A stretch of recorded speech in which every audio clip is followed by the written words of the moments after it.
Eh bien, salut tout le monde, c'est Topo, et voilà le Topo, c'est une nouvelle chaîne YouTube qui apparaîtra parce que Top Chrono. Je ne dirai pas précisément pourquoi, vous allez comprendre au fur et à mesure de toutes ces vidéos, mais en tout cas, oui, aujourd'hui c'est un top 10, et vous comprendrez, encore une fois, où je vais en venir. En tout cas, aujourd'hui, nous allons parler du coup du top 10 des différents types d'art qu'il y a pu y avoir dans le monde, et que celle-ci, on le verra dans différents arts.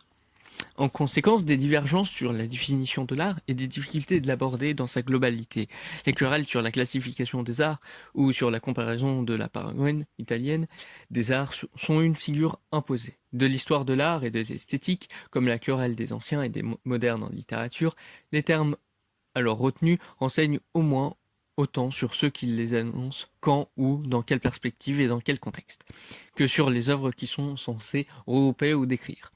En plus de proposer une nouvelle grille généalogique de l'art, ils se définissent couramment contre un autre mouvement, une école, ou par l'exclusion d'une pratique hors du champ de l'art.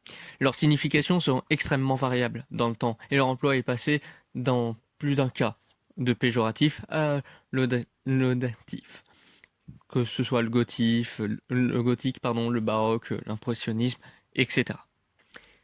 Par exemple, du coup, nous allons déjà commencer par une époque, c'est dans l'Antiquité, pardon. Les Grecs de l'Antiquité n'avaient pas pour eux ni le concept ni le mot correspondant à art, au mot art. Ceci distinguait certaines activités comme appelant techné, si je le traduis. Ces dernières étaient paralysées par des muses dont le nombre total finit par se stabiliser à 9. Donc là, c'est plus ou moins comme un top 9, mais vous comprendrez en temps voulu. Calliope, ce qui était la poésie ou l'épique. Silo était l'histoire, en général. Erato était les poésies érotiques et lyriques. Euterpe était la musique. Mélipomène était la tragédie. Polémini était la la rhétorique et les chants religieux. Terpsichore était la danse et les chants chorales. Thalie était la comédie. Uranie était l'astronomie et la géométrie. Ces activités artistiques sont toutes liées aux lettres, aux langues musicaux, gestuelles, non aux arts plastiques, architecture, peinture. Ces considérations remontent à l'époque archaïque, à Homère dans l'Iliade, implorant la muse de l'inspirer. Au 8e siècle avant Jésus-Christ, Hésiode, dans Thésogénie, je ne vais pas montrer précisément l'extrait parce que il n'y a pas besoin de faire ça, nous fait connaître leur nom. Mais c'est Platon, dans l'or vers 401 avant Jésus-Christ, puis les néoplatoniciens qui font les muses, les médiatrices entre les dieux et le poète, ou tout créateur intellectuel. Cette conception de l'art, le poète est possédé, transi par le dieu, sera contestée par le classicisme de Nicolas Boileau, le mouvement de l'art pour l'art ou l'éloge de l'effort de Paul Valéry. Ainsi, nous nous retrouvons maintenant sur le Moyen-Âge, plutôt au Moyen-Âge. Depuis le 8e siècle, la classification du savoir est différente, voire alcune, et on ne distinguait pas les arts des sciences. Les arts libéraux étaient au nombre de 7, classés en 2 groupes. Le trivium, les sciences du langage, mais correspondant plutôt à notre philosophie actuelle, rhétorique, grammaire et didactique. Le quadrivium, les sciences des nombres, c'était arithmétique, géométrie, astronomie et musique. Les arts mécaniques, ou les activités manuelles, désignés outre les activités qui seraient regroupées comme les beaux-arts, l'architecture, la sculpture, la peinture, l'orfèvrerie, toutes ces activités qui transforment de la matière, celles qui révèlent des 6 coups de marchands qui n'étaient pas de simples négociants mais des fabricants, comme la draperie, l'épicerie, dont révèlent les apothicaires, l'orfèvrerie ou la mercerie, ainsi que beaucoup d'autres qui révèlent d'autres catégories comme la sidérurgie, la verrerie ou la coutellerie. La discipline qui ont en commun la transformation d'une matière tangible, celle des artisans et des artistes, des artifices, opposés aux artistas pratiquant les arts libéraux. sont alors rangés parmi les arts serviles. Cependant, Plotin, au IIIe siècle, dans ses Énéides, fait une apologie de l'activité de l'artiste. Ce mot, signifiant alors artisan, essuie au Moyen Âge une certaine tradition reconnaissant à l'artiste la capacité de dépasser les seules réalités sensibles. La règle bénédictine termine de réévaluer les arts mécaniques en leur affectant un quart de l'emploi du temps de tous les moines et en les portant à un très haut degré de perfectionnement dont le témoignement l'architecture, les vins ou les fromages français. Hugues de Saint-Victor, au XIIe siècle, énumère les 7 sciences mécaniques: filiage, architecture, navigation, agriculture, chasse, médecine et théâtre. Et les nobles arts, activités proposées à l'apprentissage et au perfectionnement des nobles, désignaient le maniement des armes, les arts martiaux, l'équitation, la chasse, des jeux nobles comme la paume, la danse, le cérémonial, la quintaine, la stratégie, les échecs, et tout ce qui va à peu près avec ça. Ensuite, nous avons du coup à la Renaissance. Pendant la Renaissance italienne, le mot arte, plutôt au pluriel arti, désigne encore l'ensemble des gestes précis concernant une pratique maîtrisée, un métier entre la science théorique et la pratique spontanée. Mais avec la naissance de la notion d'artiste, signant ses œuvres et reconnu comme tel, il prend sens plus moderne de beaux-arts.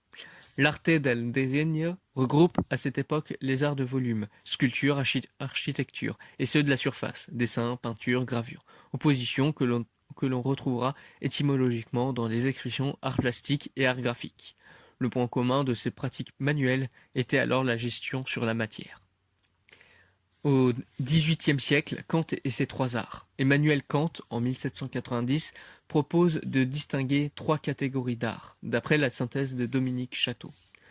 Les Bildkunst, dérivés du substantif bilid, signifiant image, et du verbe bilden, qui signifie former, soit les arts de l'expression des idées dans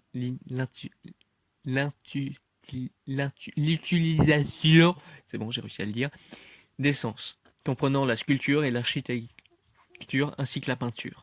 Les Redekünstler sont les arts de la parole, comprenant l'éloquence et la poésie. Kunstzentrumspils der Epiphanien, soit l'art des beaux jeux des sensations, comprenant la musique et l'art des couleurs. Au XIXe siècle, dans le XVIIIe siècle, on ne se contente plus de donner une liste d'arts, mais on cherche à élaborer leur système. En poursuivant ce but, la plupart des auteurs vont contre le sens commun, et selon leurs besoins amalgamants, ignorants ou différenciants. Hugel et ses 5 arts. Au début du XIXe siècle, adoptant cette manière philosophique dans ses cours d'esthétique donnés entre 1818 et 1829, Hegel distingue 5 arts. Il les classe en fonction des 2 critères, l'expressivité et la matérialité. Ainsi, il organise une double échelle allant de l'art le moins expressif mais plus matériel à l'art le plus expressif mais le moins matériel. Cela donne l'architecture, la sculpture, la peinture, la musique, la poésie. Ces 5 arts forment le système déterminé et organisé des arts réels. En dehors d'eux, il existe sans doute encore d'autres arts, l'art des jardins, etc. Mais nous ne pourrons pas en parler que d'une manière occasionnelle. Parlons maintenant au XXe siècle. Aux 5 arts communautaires cités au XIXe siècle, le XXe siècle va rajouter 5 autres arts pour arriver à un total de 10 arts, sans pouvoir se mettre d'accord sur un 11e. Et c'est ainsi que du coup je peux enfin vous parler du top 10 des arts. Même si vous verrez qu'un 11e est toujours en débat, et du coup c'est pour ça que c'est plus un top 10. Le premier, c'est l'architecture. Le deuxième, c'est la sculpture. La troisième, c'est les arts visuels, qui regroupent la peinture et le dessin. Le quatrième, c'est la musique. Le cinquième, c'est la littérature, qui regroupe la poésie, les romans et tout ce qui se rattache à l'écriture. Le sixième art, c'est l'art de la scène, qui regroupe la danse, le théâtre, le mime et le cirque. Le septième art, c'est le cinéma, dans lequel on inclut en général le long métrage et le court métrage, mais aussi d'autres autres œuvres audiovisuelles, comme les séries télévisées, les téléfilms, dont les exigences de mise en scène et le scénario se rapprochent de celles du cinéma au sens strict du terme. Huitième art, les arts médiatiques, qui regroupent la radio, la télévision et la photographie. Le neuvième art serait la bande dessinée. Et le dixième art serait le jeu vidéo et le multimédia. Prenons parti pour la tradition et le sens commun des auteurs, ajoutant à la liste du XIXe siècle la danse, qu'il conçoit de façon élargie, incluant l'art du mime et tout art scénétique, dont le théâtre. Le septième art, qui est le cinéma, il permet ainsi de transformer le système conceptuel de Hegel en une simple liste qui ouvre ainsi la porte à toutes les possibilités. Celui qui va numéroter la liste est Ricciotto Canudo, qui défend dès 1908 le cinématographe lorsqu'il écrit en italien. Triomphe de cinématographe. Repris en 911 en français dans la naissance d'un sixième art, essai sur la cinématographe. Sur le cinématographe. À ce moment-là, il voulait du cinématographe le sixième art, celui qui ferait la synthèse des arts du temps, la musique et la poésie, et les arts de l'espace, l'architecture, la sculpture et la peinture, apprenant que la danse, le mime, le théâtre et le cirque pouvaient être regroupés en art corporel. Il imagine le cinématographe comme le septième art. En 1922, il fonde la Gazette des Sept Arts, une des premières revues en critique cinématographique. Il y publie en 1923 un manifeste du septième art, qui est à la suite des efforts déjà déployés par Guillaume Apollinaire, Abel Gance, Maizowski, Mayold, Colette et les futurs surréalistes, où le critique Louis Deluc contribue à élever le cinéma au statut d'un art. Le huitième art, les arts médiatiques, radio, télévision, photographie. Hans Arch décrit la radio en qualifiant d'art et d'essai comme un huitième art et dans un livre très laudatif, déjà en 1938, Victor Kepper, publié Color Photography, The Eighth Art, et en 1941, Roger Clausel publié La radio, huitième art. La télévision est aussi considérée comme le huitième art. En 1961, le prince régnier de Monaco crée une manifestation consacrée, selon ses dires, uniquement au huitième art, le festival de télévision de Monte-Carlo. Un éditeur spécialisé dans ce média porte le nom de huitième art. Porte le nom huitième art, oui. Il publie le nombre de livres sur des émissions et feuilletons cultes de la télévision. En 1981, le ministre de la Culture crée le Centre national de la photographie pour aider et mettre en valeur le huitième art. Certains autres auditeurs, principalement canadiens, font une synthèse de ces trois arts sous le nom d'art médiatique, art dont le fonctionnement fait appel à la composition technologique. Il existe à Montréal le CIAM, Centre interuniversitaire des arts médiatiques. Le neuvième art, quant à lui, la bande dessinée, 40 ans après le cinéma, le même processus se répète. En effet, en 1964, Maurice et Pierre Vanker décident de publier chaque semaine dans le journal Spirou une série d'articles sur l'histoire de la bande dessinée. Ils envisagent, dans un premier temps, de tirer cette rubrique, le huitième art. Mais dans des techniciens ou du journal signalant aux auteurs qu'il existe déjà un huitième art, la télévision, alors en plein développement, dans le premier article paru sous le titre « 9e art, musée de la bande dessinée ». Il reste une trace de cette hésitation. Les bandes dessinées sont nées avant le cinématographe de Lumière, mais on ne l'a guère prise au sérieux pendant les premières décennies de leur existence. Et c'est pourquoi la série d'articles qui débute aujourd'hui s'appellera 9e art. Cette phrase, qui a perdu tout sens, le retrouve si l'on remplace dans la phrase 9e par 8e art. Souvent par la création du 9e art est attribuée à Francis Lasquin, auteur du livre Pour un 9e art, la bande dessinée. Mais ce livre ne date que de 1971. 7 ans après les articles de Spirou. Précisons toutefois que Maurice n'a jamais considéré que la bande dessinée comme étant un art, majeur ou mineur. C'est en apprenant que le cinéma était devenu le 7e art qu'il a déclaré mi-moqueur, mi-agacé, avec l'esprit caustique et sarcastique qui le caractérisait. Si le cinéma est le 7e art, alors la bande dessinée est le 8e, devenu 9e art, une fois que Maurice informé que la télévision était considérée comme le 8e art. Lorsque les journalistes parlaient de 9e art concernant la bande dessinée, Maurice se mettait facilement en colère et rappelait volontiers le ridicule à ses yeux de cette appellation. En en novembre, 10e art, les jeux vidéo. En novembre 2012, le MoMA, le Museum of Modern Art à New York, décide d'intégrer 14 jeux vidéo à sa collection d'œuvres d'art.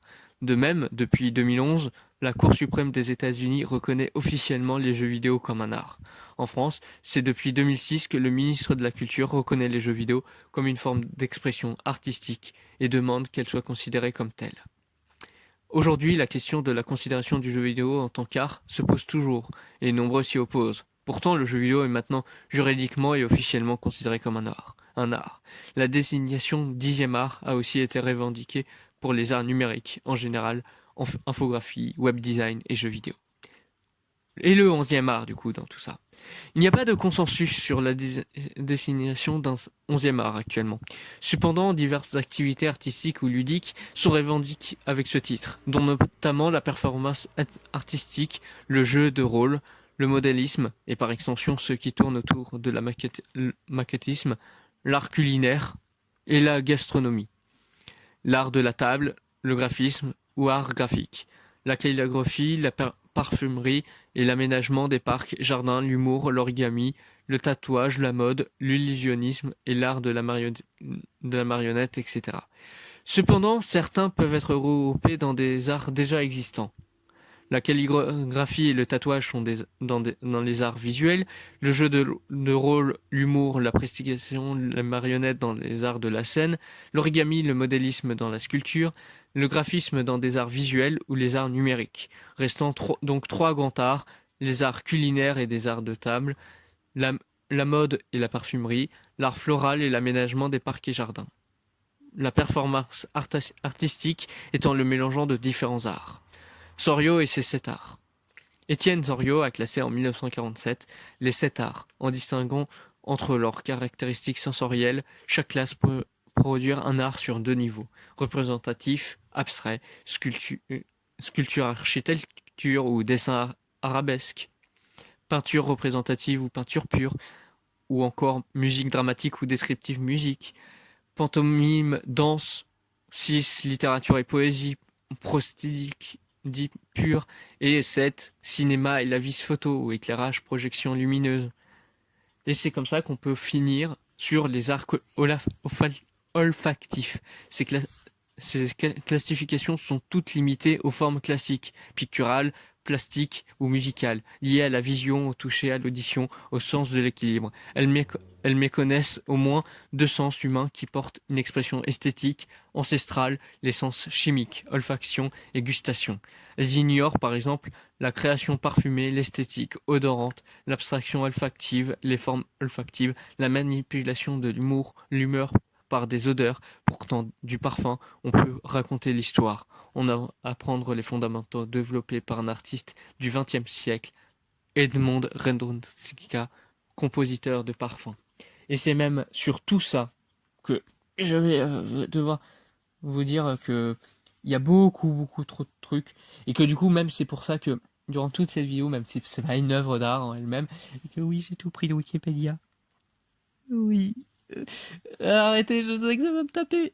Oui, c'est voulu. Oui, c'est une version audiovisuelle. Bref, le truc que je veux dire, c'est que je le sais que c'est normal de reconnaître ça sur toutes ces classifications de l'art. C'est même pour ça qu'il y a tellement de classifications différentes que, oui, c'est toujours la même image que vous voyez. Alors, c'est absolument pas parce que j'ai la flemme. Bon, d'accord, un petit peu.